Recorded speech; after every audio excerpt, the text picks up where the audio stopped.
Hi hello നമസ്കാരം വിനീസ് കിച്ചണിലേക്ക് എല്ലാവർക്കും സ്വാഗതം. ഇന്ന് കാണാൻ പോകുന്നത് ഒരു ഡിന്നർ റൊട്ടീൻ ആണ്. ഡിന്നർ റൊട്ടീനിൽ ഇന്ന് നമ്മൾ ചെയ്യാൻ പോകുന്നത് എന്താ പറയാ, ഇപ്പൊ ശരിക്കും പറഞ്ഞാൽ രാവിലെ ആയിട്ടേ ഉള്ളൂ. അപ്പോൾ നമ്മൾ ഇപ്പോൾ കലക്കി വെക്കും, എന്നാലേ എനിക്ക് രാത്രിക്ക് ഇത് ഉണ്ടാക്കാൻ പറ്റുള്ളൂ. അപ്പൊ അതുകൊണ്ടാണ് ഇപ്പൊ തന്നെ കാണിക്കുന്നത്. ഇത് നമുക്ക് എന്താ പറയാ, ആപ്പം പല വിധത്തിൽ ആപ്പം ഉണ്ടാക്കിയിട്ടുണ്ട്. നിങ്ങൾ അരച്ചിട്ടും പിടിച്ചിട്ടും അത് ചെയ്തിട്ടും ഇത് ചെയ്തിട്ടും എന്തൊക്കെ വിധത്തിൽ വേണം ആപ്പങ്ങൾ. എന്താണ് തമിഴ്നാട്ടിലത്തെ രീതി വേറെ, കേരളത്തിലത്തെ രീതി വേറെ എന്നൊക്കെ പറഞ്ഞ മാതിരി. ദോശ കൊണ്ട് ആപ്പം ഉണ്ടാക്കിയിട്ടുണ്ടോ? അരയ്ക്കും വേണ്ട പിടിക്കും വേണ്ട, നമ്മുടെ കയ്യിൽ ദോശമാവ് ഉണ്ട് എന്നുണ്ടെങ്കിൽ നമുക്ക് ആപ്പം ഉണ്ടാക്കാന്ന് ചുരുക്കം. എങ്ങനെയാണ് ഈ ദോശമാവ് കൊണ്ട് ആപ്പം ഉണ്ടാക്കണമെന്ന് നമുക്ക് നോക്കാം. കണക്ക് ഇത്രയേ ഉള്ളൂ ഫോളോ ചെയ്യേണ്ടത്.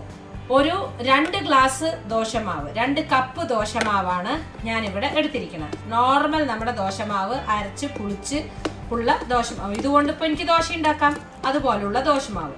അതിന് കണക്ക് സ്പൂണിന് ഇത് ടീസ്പൂൺ. ഓക്കെ, 1 ടീസ്പൂൺ ഈസ്റ്റ്, ഇതാ ഒരു 1/2 കപ്പ് വെള്ളത്തില് 1 സ്പൂണ് പഞ്ചസാരയും കൂടി ഇട്ടിട്ട് ആക്കി വെച്ചിട്ടുള്ള സംഭവം. ബേക്കിംഗ് സോഡ 1/2 സ്പൂൺ, ഈ സ്പൂണിന് തന്നെ 1/2 സ്പൂണോളം ബേക്കിംഗ് സോഡ, അതായത് ആപ്പ സോഡ എന്ന് പറയുന്ന സംഭവം. ഓക്കെ, ഇവിടെ ഒരു മുട്ട. ഇത് 3ഉം കൂടിയിട്ട് ഈ മാവിലേക്ക് കലക്കി വെക്കുക. ഒഴിച്ച് കലക്കി വൃത്തിയാക്കി. ഉപ്പിടണ്ട, ബിക്കോസ് ഓൾറെഡി നമ്മൾ ദോശമാവിൽ ഉപ്പിട്ടിട്ടുണ്ടല്ലോ. വേണോന്ന് നോക്കിയിട്ട് പൊങ്ങി കഴിഞ്ഞതിന് ശേഷം വേണോന്ന് നോക്കിയിട്ട് നമുക്ക് അപ്പം ചെയ്യാം കേട്ടോ. അപ്പോൾ ഇതൊക്കെ കൂടി മിക്സ് ചെയ്യണു. മിക്സ് ചെയ്ത് കഴിഞ്ഞിട്ട് ഇത് നന്നാക്കി ഇളക്കിയിട്ട് 8 to 9 മണിക്കൂർ നമ്മൾ പുളിക്കാൻ വെക്കണം. ഫസ്റ്റ് സ്റ്റേജ് അവിടെ. 9 മണിക്കൂർ കഴിഞ്ഞതിന് ശേഷം രാത്രി ഉണ്ടാക്കാൻ പോണതിൻ്റെ 1 മണിക്കൂർ മുമ്പ് നമുക്ക് എടുത്ത് പഞ്ചസാര വേണോന്നൊക്കെ നോക്കി കറക്റ്റായിട്ട് ആ മധുരവും കാര്യങ്ങളൊക്കെ കറക്റ്റ് ആണോ എന്ന് നോക്കി കഴിഞ്ഞിട്ട് ഉപ്പ് വേണോന്നൊക്കെ നോക്കിയിട്ട് അപ്പം ചെയ്യാം. ഓക്കെ, എളുപ്പമല്ലേ? കൂടെ തന്നെ ഞാനൊരു തട്ടുകട സ്റ്റൈലിൽ ഒരു മുട്ടക്കറിയും കാണിക്കുന്നുണ്ട്. ഓക്കെ, നമുക്ക് ഒഴിക്കാം. ഈസ്റ്റ് നന്നായിട്ട് കലക്കി പഞ്ചസാര ഇട്ട് കലക്കി വെച്ചത്, ബേക്കിംഗ് സോഡ 1/2 സ്പൂണ്,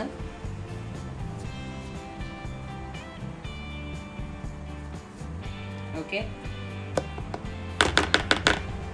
അതും കൂടി ഇട്ടു.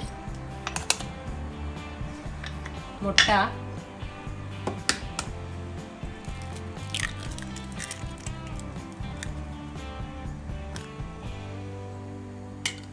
ഫൈൻ. ഇനി ഇതൊക്കെ കൂടി നന്നായിട്ട് മിക്സ് ചെയ്യും. മുട്ടയൊക്കെ ഇതിൽ നന്നായിട്ട് മിക്സ് ആവണം കേട്ടോ.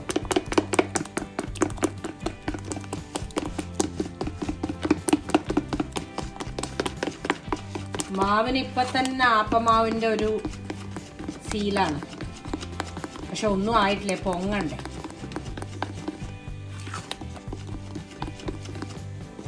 കഴിഞ്ഞു. ഇപ്പോൾ നമ്മൾ ഇതിനെ 8 മണിക്കൂർ പുളിക്കാൻ വെക്കും. പുളിക്കാൻ വെച്ചതിന് ശേഷം എങ്ങനെയുണ്ട് എന്നുള്ളത് കാണിച്ചു തരാം. അപ്പൊ ഏകദേശം ഒരു 9-9.5 മണിക്കൂർ ആയിട്ടുണ്ട്. നോക്കണ സമയത്ത്, അതായത് ദോശമാവ് ആയതുകൊണ്ട് തന്നെ പിന്നെ ബാക്കിയുള്ള കാര്യങ്ങളൊക്കെ ആഡ് ചെയ്തതുകൊണ്ട് ബേസിക്കലി നല്ല വെള്ളമാണ്. ഇനിയിപ്പോൾ ഇതിന് വെള്ളത്തിന്റെ ആവശ്യമൊന്നുമില്ല, കട്ടിയൊന്നുമില്ല. ഇനി ഉപ്പും പഞ്ചസാരയും. ഉപ്പ് വേണ്ട, നമ്മൾ ദോശമാവിൽ തന്നെ ഇട്ടിട്ടുണ്ടല്ലോ. പഞ്ചസാര ആവാം ഒരു 1/2 സ്പൂൺ. ഇത് ഉണ്ടാക്കണതിന്റെ 1 മണിക്കൂർ മുമ്പ് പ്രോസസ്സ് ചെയ്യാട്ടുള്ളൂ. ഇനി ആപ്പമാവിന് അരച്ചില്ലയോ, ആപ്പത്തിന് വേണോ, അങ്ങനെയുള്ള സംഭവമൊക്കെ ഇനി ഇതോട് കൂടിയിട്ട് നമുക്കൊരു തീരുമാനമായില്ലേ. ദോശമാവ് ഉണ്ടെങ്കിൽ ആപ്പുണ്ടാക്ക എന്നുള്ള ഒരു സ്ഥിതി. ഇഡ്ലി മാവ് പറ്റില്ല കേട്ടോ, ഇപ്പൊ തന്നെ പറയാം. ഇഡ്ലി മാവിൽ ഉഴുന്നു കൂടുതലാണ്, ദോശമാവിലാണ് പച്ചരി കൂടുതല്. ദോശമാവിൽ തന്നെ ചെയ്യാൻ നോക്കുക.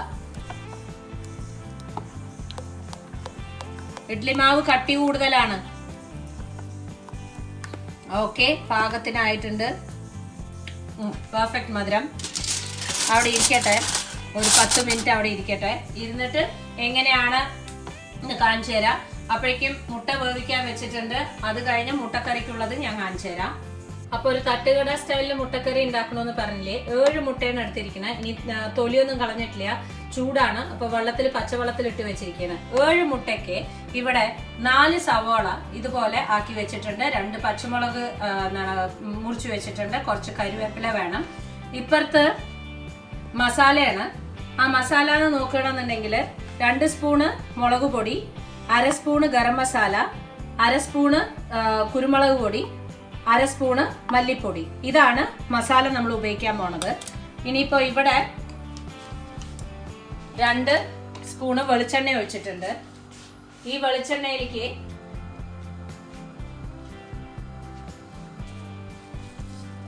കരിവേപ്പിലയും പച്ചമുളകും സവാളയും അങ്ങോട്ട് ഇട്ട് കൊടുക്കുക.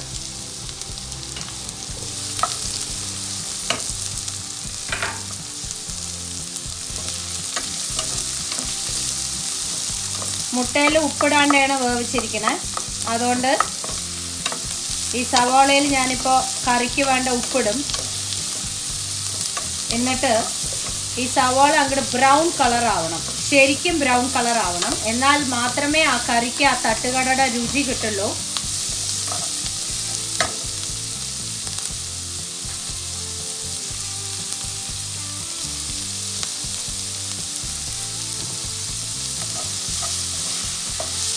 വെരി സിമ്പിൾ റെസിപ്പിയാണ്.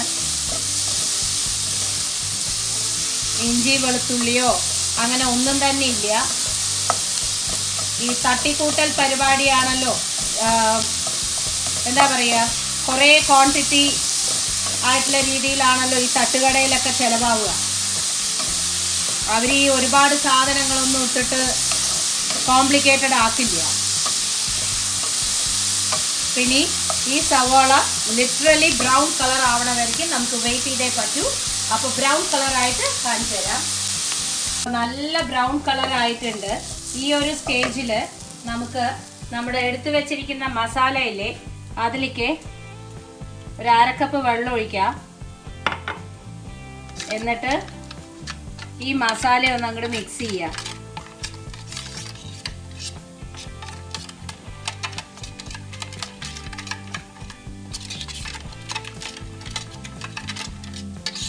ഓക്കെ, എന്നിട്ട് ഈ മസാല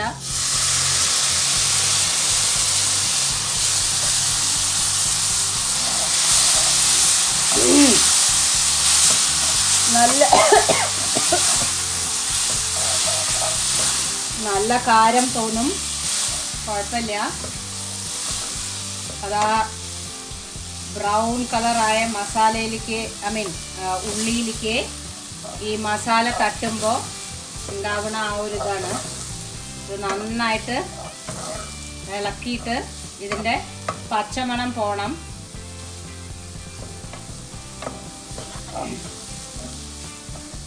കുറച്ചുകൂടി ഒരു 1/2 കപ്പ് കൂടി വെള്ളം ആ പാത്രം തന്നെ ഒന്ന് ഒലുമ്പിയിട്ട് ഒഴിക്കുക.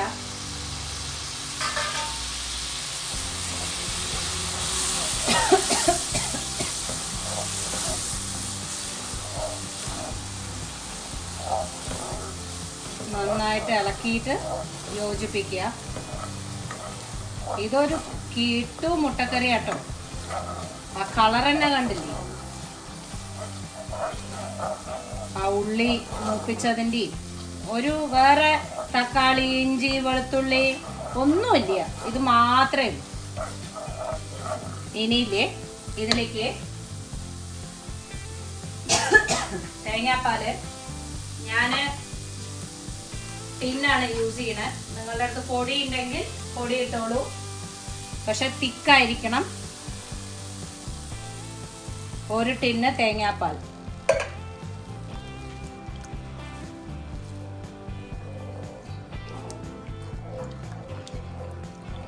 നന്നായിട്ട് മിക്സ് ചെയ്യുക.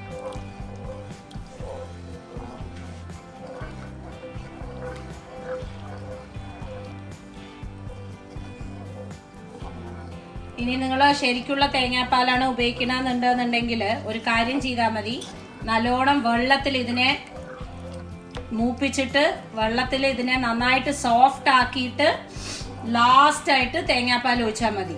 ഇപ്പൊ ഈ ടിന്നിൽ കിട്ടണതും നമ്മള് പൊടി ഉപയോഗിക്കുന്നതും ഒക്കെ ഇട്ട് തിളപ്പിച്ചാലും കുഴപ്പമൊന്നുമില്ല. നേരെ മറിച്ച് ഫ്രഷ് തേങ്ങാപ്പാലാണെന്ന് വെക്കൂ, അതിട്ട് തിളപ്പിക്കാൻ പറ്റില്ലേ, പിരിഞ്ഞ പോലെ ആവില്ലേ. അപ്പൊ അങ്ങനെ ചെയ്താൽ മതി. ഇപ്പോഴും ഉപ്പ് നോക്കട്ടെ.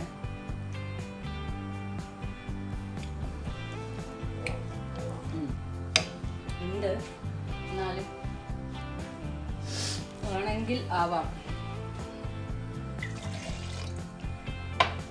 കുറച്ച് വെള്ളം ടിന്ന് ഒലിമ്പി ഒഴിച്ചതാണ്.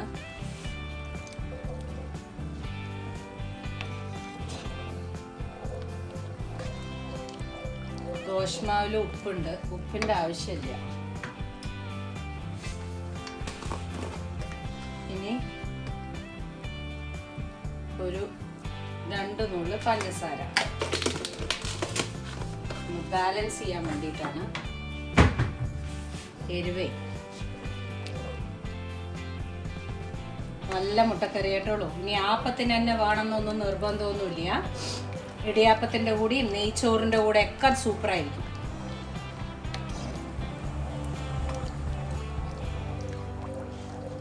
പിന്നെ നോക്കട്ടെ,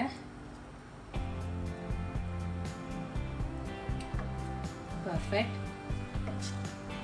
ഇതൊന്ന് വെട്ടി തിളച്ചാൽ നമുക്ക് മുട്ടയിടാം. ഇതപ്പോൾ വെട്ടി തിളക്കിണ്ട്, മുട്ടയിടുക.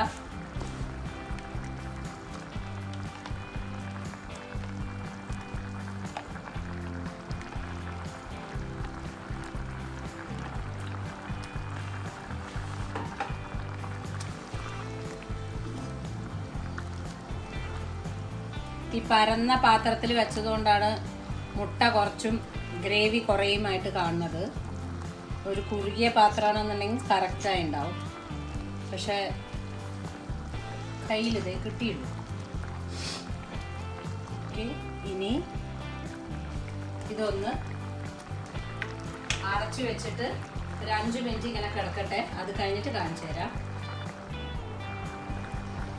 ഇതാ മുട്ടക്കറി റെഡിയായിട്ടുണ്ട്.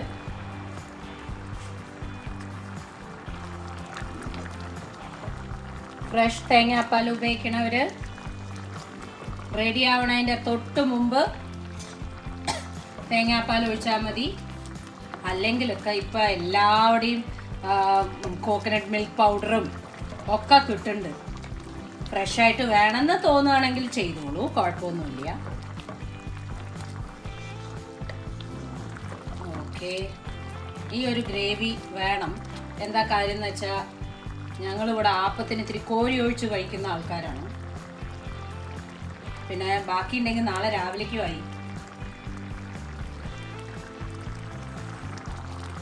പെർഫെക്റ്റ് ആയിട്ടുണ്ട്. ഓഫ് ചെയ്തിട്ട് ലേശം പച്ച വെളിച്ചെണ്ണ,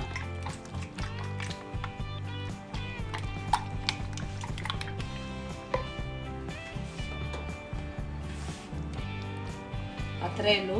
നോക്കൂ എന്ത് രസമാണ് മുട്ടക്കറി കാണാനെന്ന്. ആയില്ലേ? ഇനി ഇതിനെ അടച്ചിട്ട് അങ്ങോട്ട് മാറ്റി വെക്കട്ടെ. നമുക്ക് ആപ്പം ഉണ്ടാക്കാൻ തുടങ്ങാം.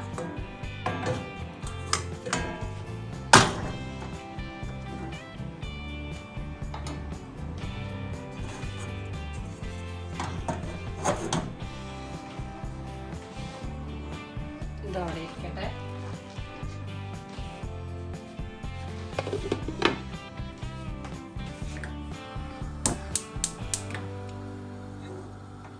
പാപ്പത്തിന്റെ ചട്ടി വെക്കുക.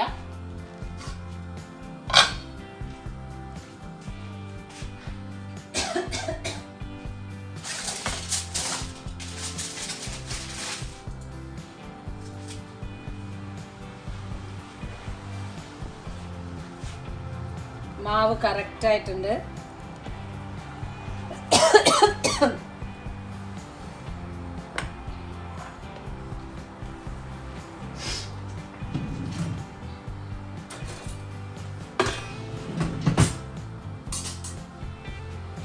ഓക്കെ, ഇനി ഇതൊന്നും ആവട്ടെ, എന്നിട്ട് കാണിച്ചു തരാം.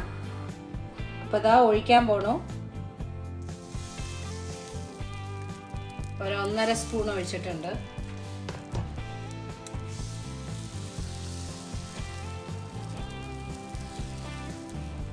ആ മുട്ട ഒഴിച്ചതുകൊണ്ടേ ഭയങ്കര സോഫ്റ്റ് മാവ്.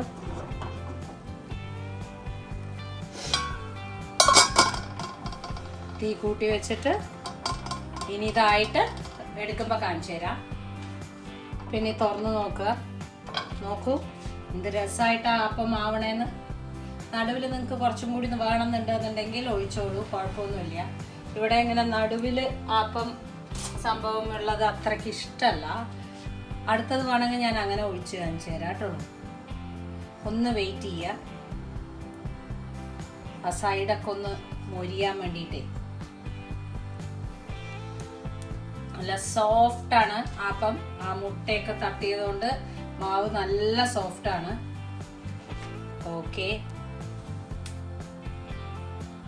ഇനി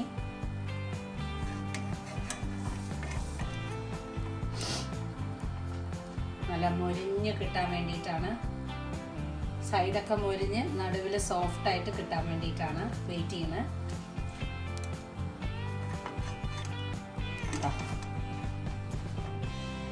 അപ്പം കണ്ടോ, സൈഡൊക്കെ മൊരിഞ്ഞ് നീറ്റായിട്ട് കിട്ടിയിട്ടുണ്ട്. ഇനി ഒരെണ്ണം കൂടി ഒഴിച്ചു തരാം, ഒഴിച്ച് കാണിച്ചു തരാം. ഇതിപ്പോൾ അവിടെ വെച്ചിരിക്കണം, നോക്കൂ. സൂപ്പർ ക്രിസ്പി, സൂപ്പർ ആയിട്ടുണ്ട് കണ്ടോ അപ്പം. ഇനി ഇതാ വീണ്ടും ഞാൻ ഒഴിക്കണു.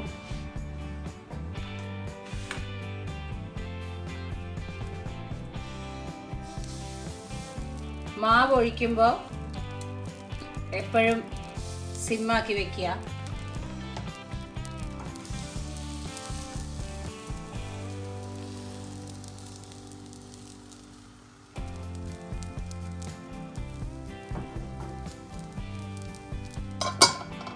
ഇനി മീഡിയം ഹീറ്റിൽ വെക്കുക. എത്ര നേരം ഇരുന്നാലും ഈ ആപ്പം ഇങ്ങനെ തന്നെ ഇരിക്കും. ബിക്കോസ് ദോശമാവല്ലേ, പച്ചരിയല്ലേ. അപ്പം അതുകൊണ്ട് നിങ്ങൾക്ക് ഒരാൾക്ക് പ്രസൻറ്റ് ചെയ്യുകയാണെങ്കിലും നീറ്റായിട്ട് പ്രസൻറ്റ് ചെയ്യാം. അപ്പം ഇങ്ങനെ ഷോ എന്നും പറഞ്ഞ് ശോഷിച്ച് പോവൊന്നുമില്ല, നീറ്റായിരിക്കും. അപ്പോൾ അതവിടെ ഇരിക്കട്ടെ. ഇനി അടുത്തതും കൂടി ആയിട്ട് കാണിച്ചു തരാം. അപ്പം റെഡി ആയിട്ടുണ്ട്. ഇതാ ഞാൻ എടുത്തു, നോക്കൂ. ഇത് രസമാണ് കാണാൻ തന്നെ. ഇത് സോഫ്റ്റ് അറിയും, ഉള്ളിലൊക്കെ. ഉണ്ടാക്കി നോക്കുക, എന്തായാലും ഇഷ്ടമാവും. അപ്പോൾ ഇതാണ് ഞങ്ങളുടെ ഡിന്നർ റുട്ടീൻ. എന്തായാലും കഴിക്കണമെന്ന് ഞാൻ കാണിച്ചു തരാം, എന്നിട്ട് യാത്ര പറയാട്ടുള്ളൂ. അപ്പോൾ ഫോട്ടോ ഒക്കെ എടുത്തു. ഇനി അപ്പം